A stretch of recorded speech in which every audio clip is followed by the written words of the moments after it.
السلام علیکم معزز ناظرین، آج ہم آپ کے ساتھ گھریلو ٹوٹکے شیئر کریں گے۔ ویڈیو شروع کرنے سے پہلے ابھی تک اگر آپ نے ہمارا یوٹیوب چینل سبسکرائب نہیں کیا تو آپ سب سے گزارش ہے کہ ہمارے یوٹیوب چینل کو سبسکرائب کر لیں۔ اگر آپ کو بے خوابی کی شکایت ہو تو سونے سے 1-1.5 گھنٹہ پہلے نیم گرم پانی سے غسل کر لیں، نہایت پرسکون نیند آئے گی۔ موٹاپا کم کرنے کے لیے 10 گرام اجوائن 10 گرام سونف کو 1 گلاس پانی میں ڈال کر پکائیں۔ جب آدھا پانی رہ جائے تو اسے نیم گرم پی لیں۔ اس ترکیب سے صبح شام میں اس ٹوٹکے پر عمل کر کے چند دن کے استعمال سے نمایاں فرق ہوگا۔ مسوڑوں کے امراض اور دانتوں کی مضبوطی کے لیے مولی کو کالی مرچ لگا کر کھانے سے شفا ہوتی ہے اور دانت مختلف بیماریوں سے محفوظ رہتے ہیں۔ کالے ہونٹوں کے لیے چقندر کا ٹکڑا کاٹ کر دن میں 2 بار ہونٹوں پر رگڑنے سے بھی فائدہ ہوتا ہے۔ نزلہ زکام، سینے کی تکلیف اور بلغم بننے کی بیماری میں میتھی دانے کا استعمال از حد مفید ہے۔ صبح شام 2 چائے کے چمچ 1 کپ پانی میں جوش دے کر شہد سے میٹھا کر کے مسلسل استعمال سے دائمی نزلہ بھی ختم ہو جاتا ہے۔ چھوٹے بچوں کو استعمال کرانے سے سارا بلغم نکل جاتا ہے۔ لمبے گھنے چمکدار اور سیاہ بالوں کے لیے آدھا پاؤ زیتون کا تیل اور آدھا پاؤ آملہ کا تیل ملا کر رکھ لیں۔ ملانے سے پہلے اچھی طرح ہلائیں۔ اس تیل سے روزانہ رات کو بالوں کی اچھی طرح مساج کریں اور صبح دھو لیں۔ ماش کی دال 1 چمچ لے کر رات کو کسی شیشے کے برتن میں بھگو دیں۔ صبح اس کا پانی پھینک دیں اور دال پیس کر وہ پیسٹ چہرے پر لگائیں۔ کیل مہاسے دانے سب ختم ہو جائیں گے اور رنگ بھی نکھرے گا۔ خشک کھوپرا آدھا پاؤ کوٹ کر باریک کر کے 3 کلو پانی میں ابالیں۔ جب پانی 1.5 کلو رہ جائے تو اتار کر چھان لیں اور ٹھنڈا کر لیں۔ نہانے کے بعد اس پانی سے بالوں کو دھو لیں۔ اس کے بعد پھر سادے پانی سے بال نہیں دھونے، گرتے بال ختم ہو جائیں گے۔ 1 لیمو لے کر درمیان سے کاٹ لیں اور اس کا رس بالوں کی جڑوں میں لگائیں۔ 2 گھنٹے لگا کر رہنے دیں، پھر نیم کے پتے ابال کر اس کے پانی سے سر دھوئیں۔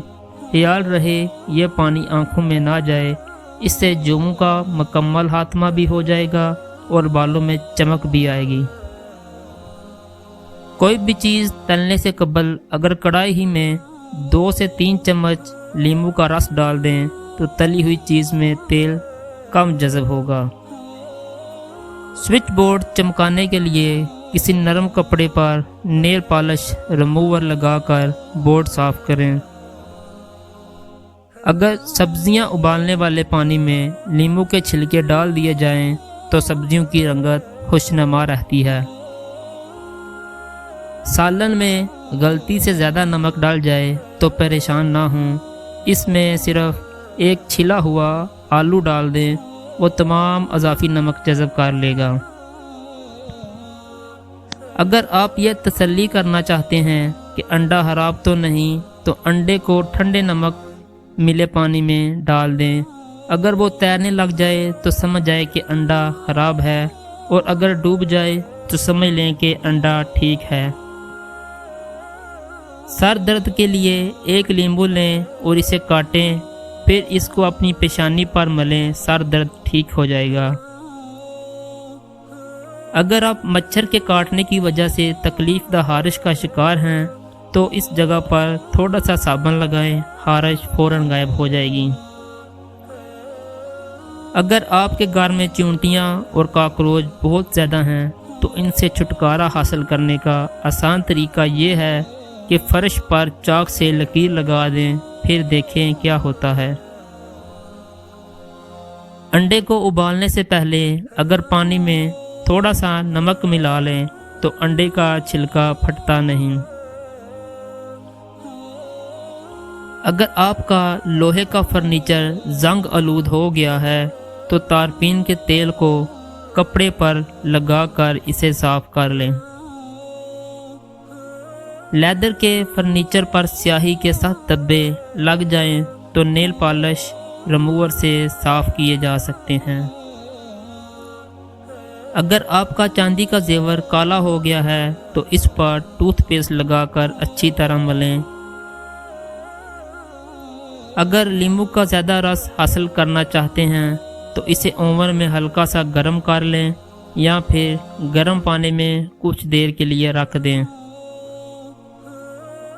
گھر میں بچی ہوئی کافی کو ضائع کرنے کی بجائے لان میں پودوں میں ڈال دیں، یہ بہت اچھی کھاد کا کام کرتی ہے۔ فریج سے اگر سبزیوں اور پھلوں کی بو ختم کرنا ہو تو اس میں 1 لیمو کاٹ کر رکھ دیں یا پھر 1 عدد بجھا ہوا کوئلہ رکھ دیں۔ اگر مچھلی طویل عرصے تک فریزر میں محفوظ رکھنی ہو تو اسے ایلومینیم فائل میں لپیٹ کر رکھیں، اس طرح یہ بہت عرصے تک بالکل تازہ محسوس ہوگی۔